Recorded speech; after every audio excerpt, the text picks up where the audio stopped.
You are listening to and streaming A More Perfect Union on KBLA Talk 1580. I'm Dr. Nii-Quartelai Corte. I'm really delighted to welcome back to the show one of our regular contributors, former White House fellow and Gary City Council president, William Godwin. He's also one of our resident legal analysts, and I'm so glad that we have you with us here today. As right before we came on air, the AP and so many other sources reporting that the Supreme Court of the United States has halted an order for Alabama to use U.S. House maps with two largely Black districts. For folks who are less familiar about this recent development, the U.S. Supreme Court today, it set the stage for Alabama, as in, one of the homes of the modern civil rights movement.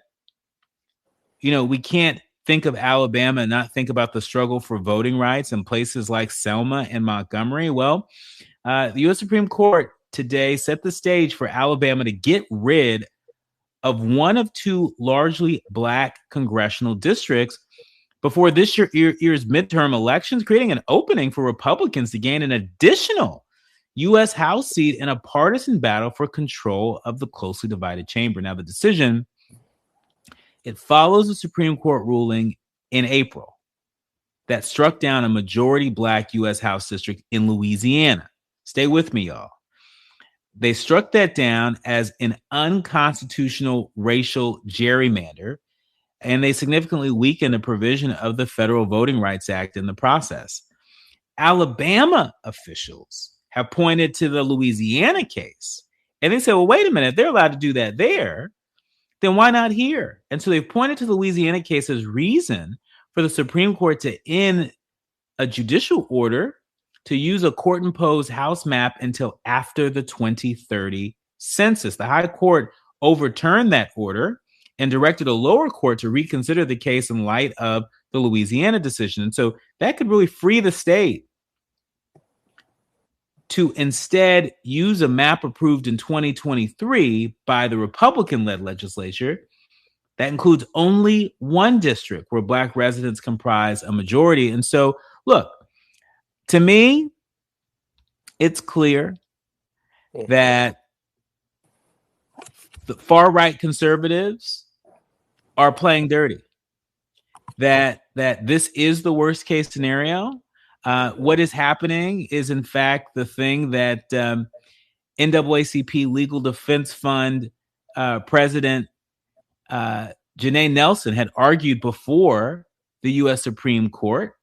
And here we have state by state folks in conservative controlled legislature saying, hey, we're going to use these maps that advantage Republicans too.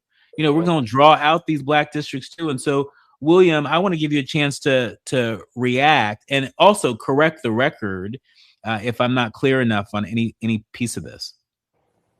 No, you sound quite clear to me, and it is very disturbing. I'm actually here in Tennessee today where the same thing is happening or has happened with the Tennessee legislature, which sliced Memphis, a predominantly Black city, into 3 congressional districts, one of which stretches all the way across the state through Middle Tennessee, all the way to the Chattanooga suburbs. If you know anything about Tennessee geography, that's a very wide, covering about 8 or 9 counties, a very wide amount of territory.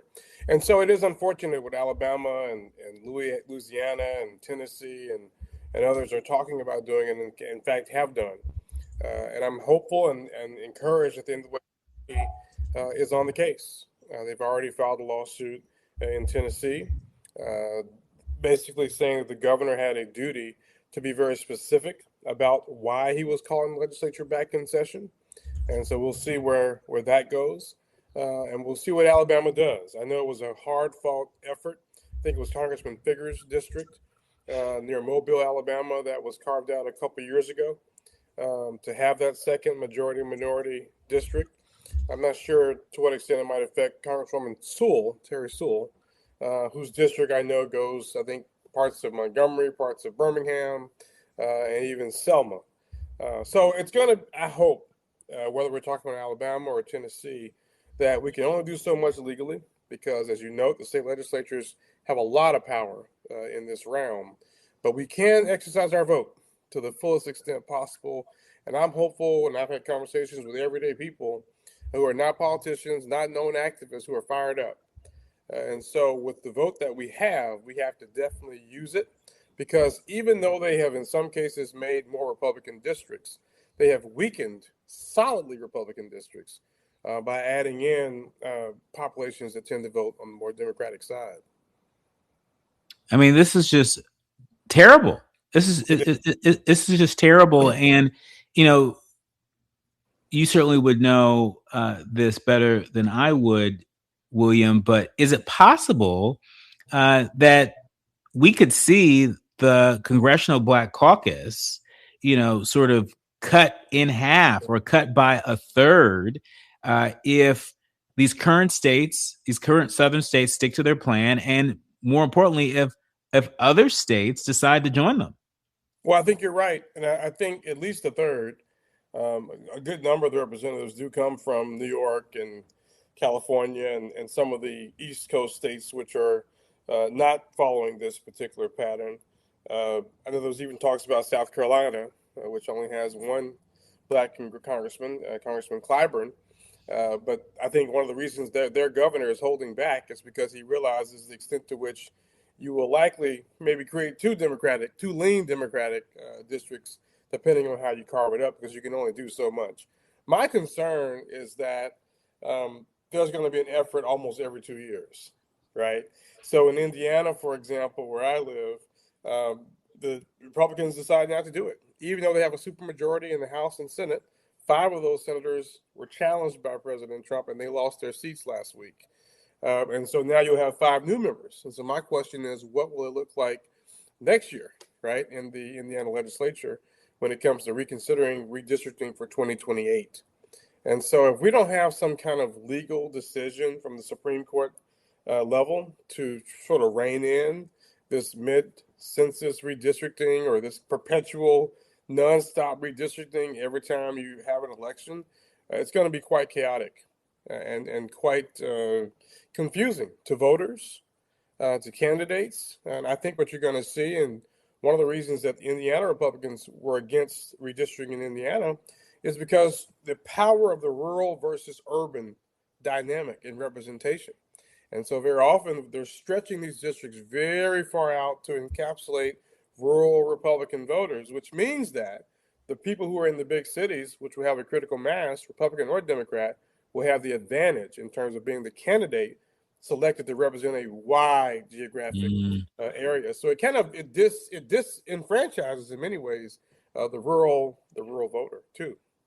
Well, you might want to stick with the politics of this for a second, because as I was thinking about what comes next and what possible scenarios we could see play out in the November election, is it possible that we could see the Republicans overplay their hand with this redistricting and draw districts that are supposed to favor Republicans? But the question is, well, what kind of Republicans? They could draw these districts in a way that might favor a moderate Republican, but not a MAGA Republican.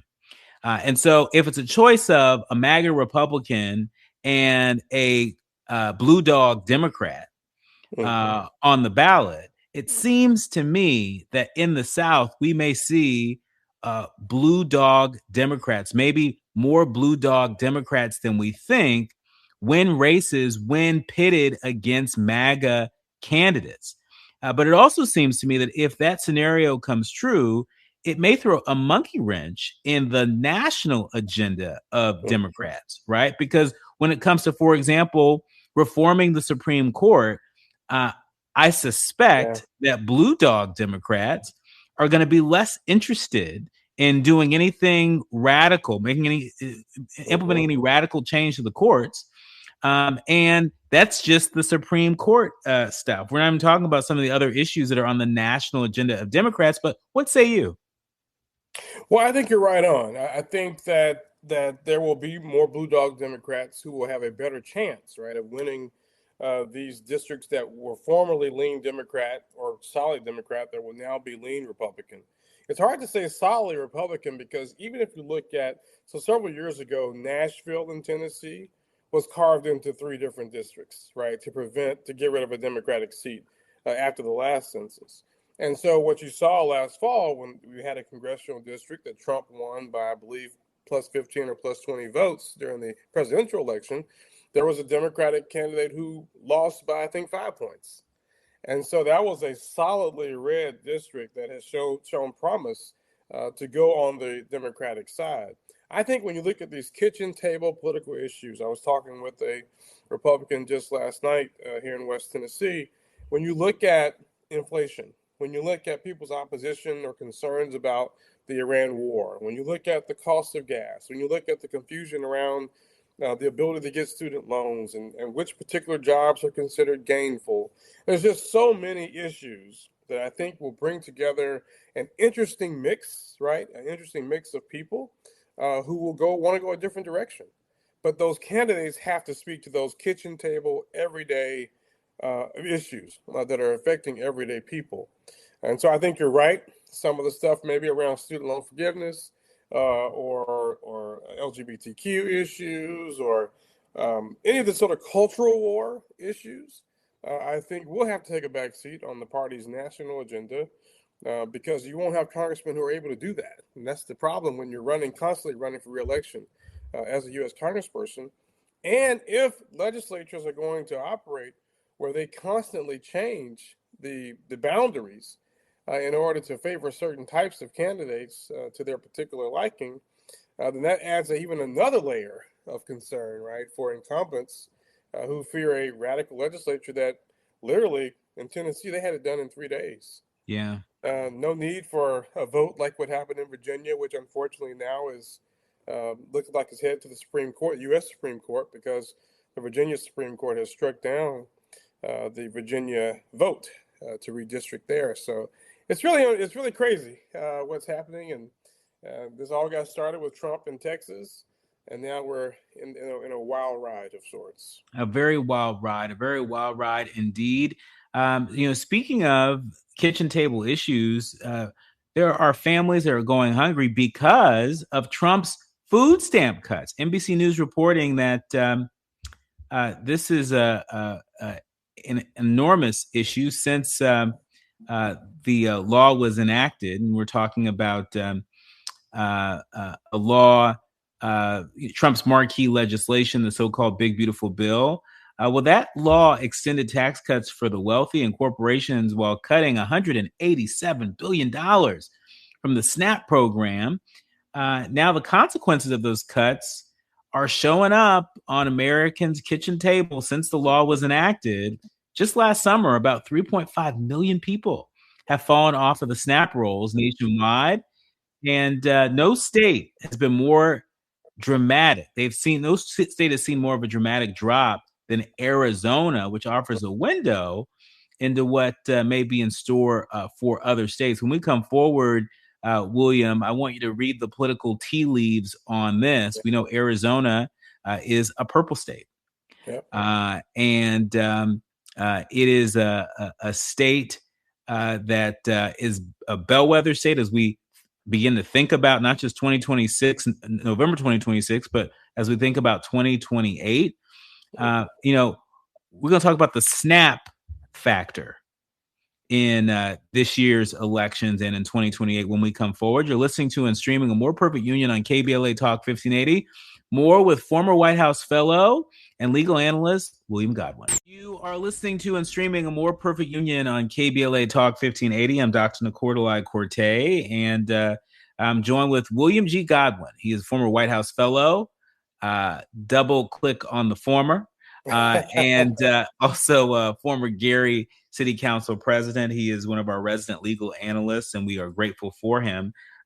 William, before we went to break, we were talking about Arizona, a purple state, but a state that is feeling the negative impacts of the so-called Big Beautiful Bill, a state where folks who have relied on their SNAP benefits are no longer able to rely on those benefits. They're part of the millions of our fellow Americans who have lost access to those SNAP benefits. Talk to us about the politics of this. How do you expect this to play out as we head into the thick of the midterm elections? At the end of the day, we know that kitchen table issues matter, pocketbook issues matter, not being able to make ends meet matters. But does it matter enough to motivate people to get out to the polls, to register their anger, register their discontent, to change course in terms of folks in elected office? Are they going to take this out on the Republicans that have set this in motion and made this scenario possible? Or are they going to sit it out? Well, I think they're going to be very present. Here's the deal: it's old and young and middle age. It's black, white, Latino, Asian, and every other racial and ethnic demographic in our country. It's children, right? I believe hundreds of thousands of children have already been affected in places like Arizona, and so regardless of where you feel about it, uh, it's a major concern, right? If you can't eat, if you can't feed your family, and some of the amounts, I think the article I read was as low as $24 a month, right? Which was essential for the individual.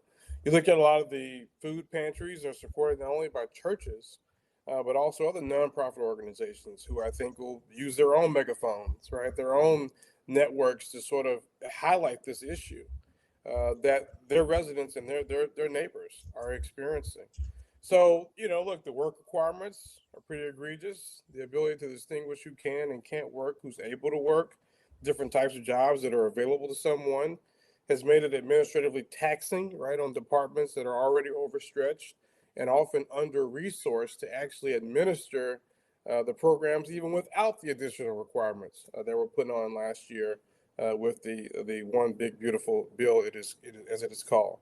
So I think you will see a lot of frustration not only from folks in government, not only from folks who are considered left wing or progressive or liberal, but from everyday Americans who may not have been voting, or who may think more clearly about where does my particular congressperson stand or how did they vote on that particular bill. But I think it's up to Democrats who are running as incumbents or running as new candidates to distinguish themselves when it comes to these types of issues, to say what they did in relation to what their peers did.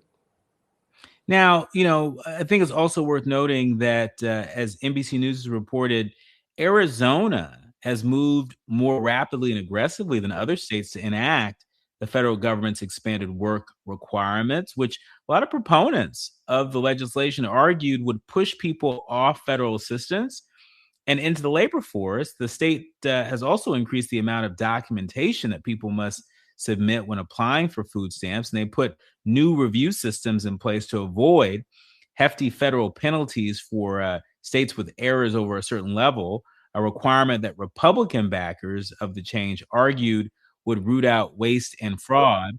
And I know that Arizona actually has a Democratic governor right now. Mm-hmm. Talk to us about the blame game here.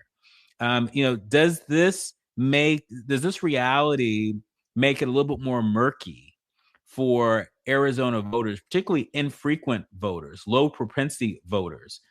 Might it be hard for them to identify who is to blame if you have a Democratic governor that's signing it into law, but a Democratic governor that is probably just trying to be compliant Mm-hmm. with the federal government's requirements so as not to catch a case, so as not to be accused of, uh, you know, enabling waste, fraud, and abuse?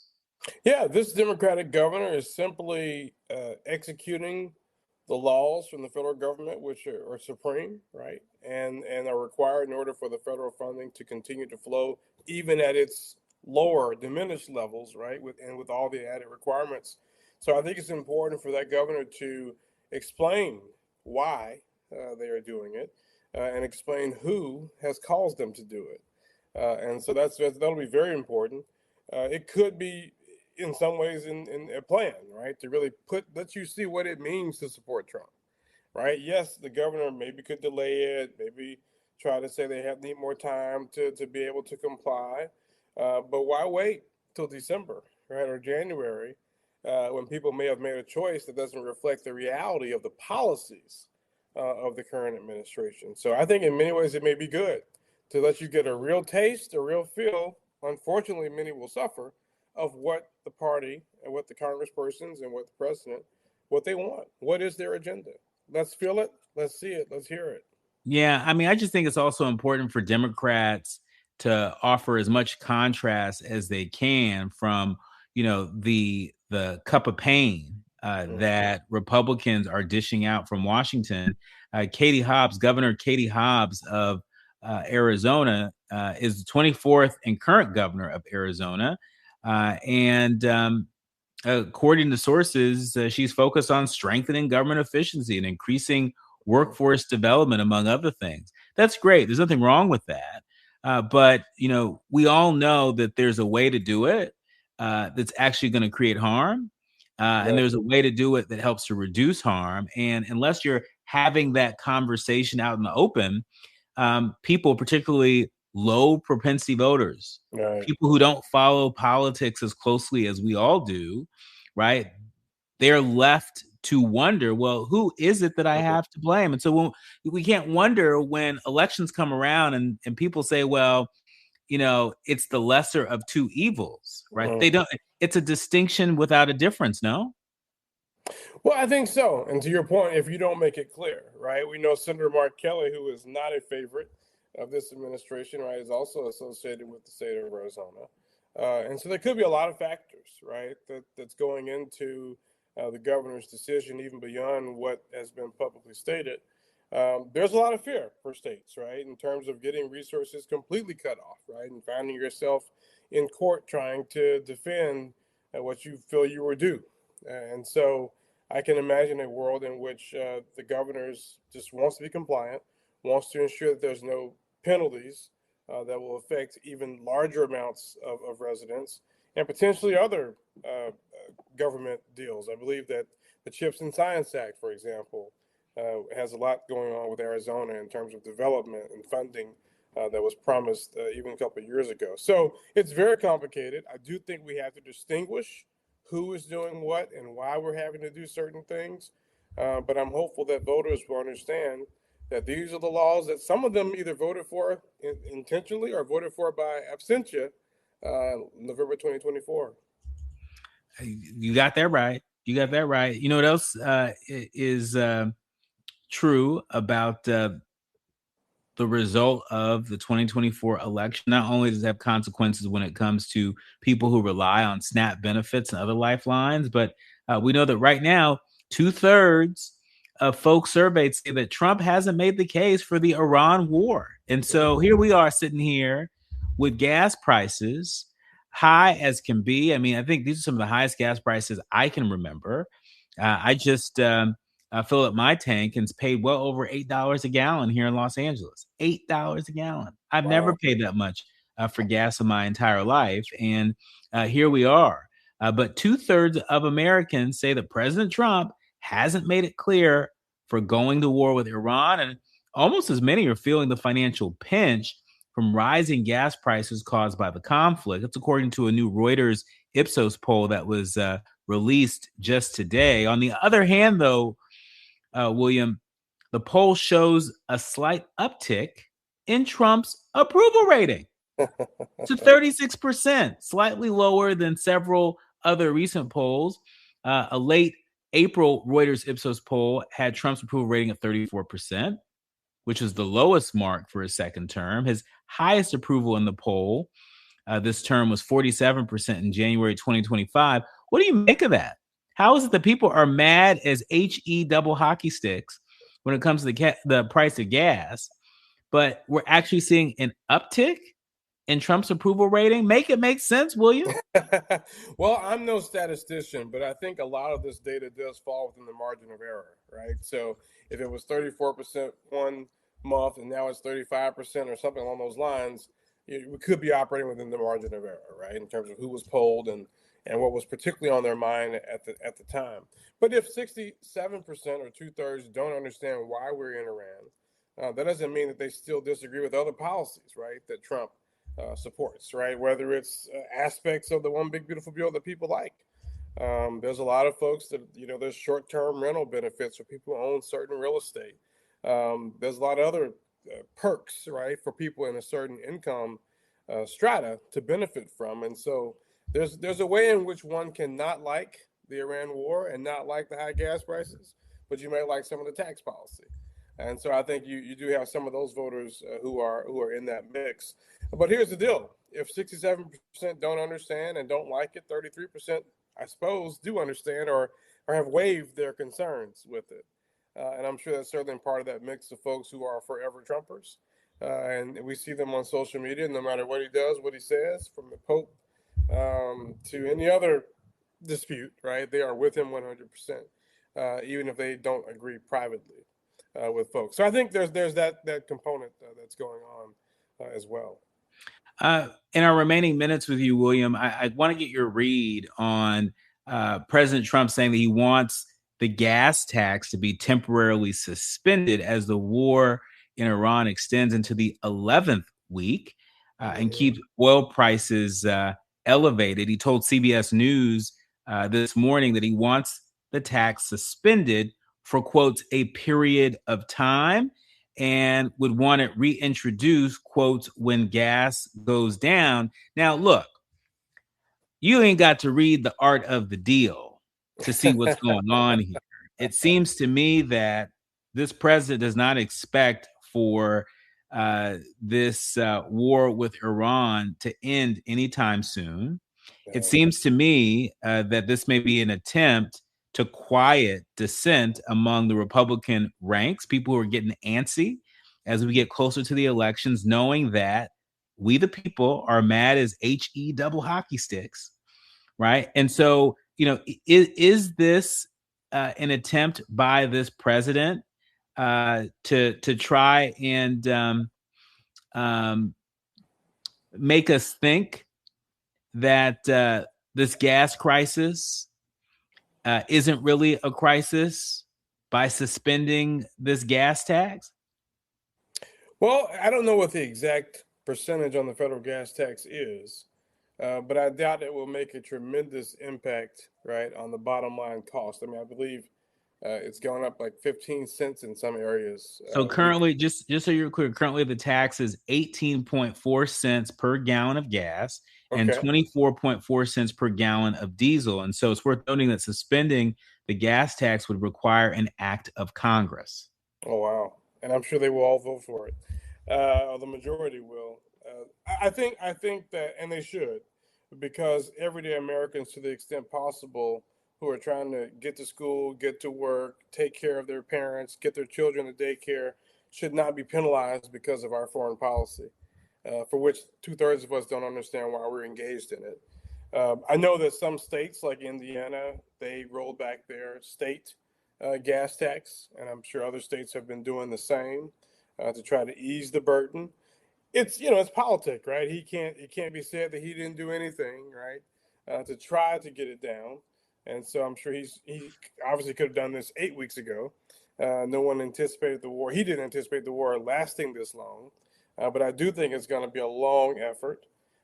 He perhaps might, if he hasn't already, opened up the strategic petroleum reserves, but that really doesn't change the price because it's set by international trading standards, and the Strait of Hormuz is still not really open. And so there's just so many factors at play. And I don't think the American people have a lot more time to give to something that they don't understand. I think you're right. And in addition, 63% of Americans, they say they blame Trump a great deal or a good amount for those higher gas prices. That includes, get this, William, more than 6 in 10 independents and nearly 1/3 of Republicans. Let me tell you something. You ain't got to be a statistician. You ain't got to be a political pollster to know that you are in trouble, all caps, when you have that many Americans, including Republicans and independents, that are blaming you for the hole in their pocket. Exactly. Period. Period. You're absolutely right. Our thanks to William Godwin for joining us, attempting to help us make sense out of the nonsense. When we come forward, it's time for the quiet part out loud. You're listening to and streaming A More Perfect Union on KBLA Talk 1580. Thank you, William Godwin. Thank you. You are listening to and streaming A More Perfect Union on KBLA Talk 1580. I'm Dr. Nii-Quartelai, and we end our show every day reminding you not to panic, but instead to organize and to do what you can from where you are with what you have. It's worth noting that in light of today's news from the Supreme Court and last week's news from the Supreme Court and the actions that we have seen taken by Republican-controlled state legislatures in places like Tennessee and Louisiana and Alabama and now South Carolina, that it's clear that Black political power in this country is under great attack. And we're not just going to sit here and accept the inevitable. We're going to do something about it. And so I want to draw your attention to an action that's coming up this Saturday. We know the Supreme Court got rid of the Voting Rights Act, siding with white nationalists who are working overtime to eliminate Black power in the South. Well, on Saturday, May 16th, our community will respond with All Roads Lead to the South at 1 p.m. in Montgomery, Alabama. You can sign up today at allroadsleadtothesouth.com. That's allroadsleadtothesouth.com. They're simply trying to erase our hard-won gains, but we understand our power. They want us to think that this is inevitable, that there's nothing that we can do to stop this rollback of rights. It's basically this return to the Confederacy. Remember when we were reporting on folks who were courageously tearing down Confederate flags and, getting rid of Confederate statues? Well, this is their reaction to that. Their reaction is, hey, we just want to bring back the whole Confederacy. Remember once upon a time when Black people were considered 3/5 of a person here in the United States? Remember how I was telling you just last week that I was reminded by a conversation with my mom that my grandparents didn't gain the right to vote until they were in their 40s? Is that the reality that we really want for our kids and for our grandkids? Because right now they're on track to have less rights than we do. Less rights at the ballot box than we do.